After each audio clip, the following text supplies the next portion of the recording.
પેટીઓ બેટીઓ હજી બધું એમાં ને એમાં જ છે ભાઈ. ગાડી ભરેલી જ છે હજી. છોકરો કેવો લગાવ્યો? આપણા ગામનો જ છે. રમલા ને? હા, વીરુભાઈ છોકરા. ના ના હે ભરી હે ગાડી.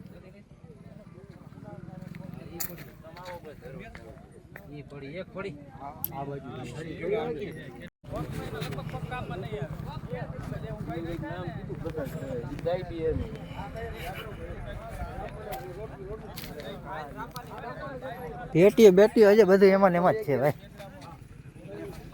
ગાડી ભરેલી જ છે હજી. છોકરો કેવો લગાવ્યો? આપણા ગામનો જ છે.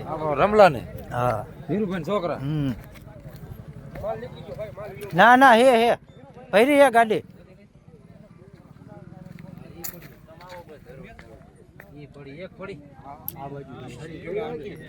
સાંજ સમાચાર ફેસબુક પેજને લાઇક કરો, વિડીયો શેર કરો અને વધુ વિગતવાર સમાચાર માટે sanssamachar.net વિઝિટ કરો.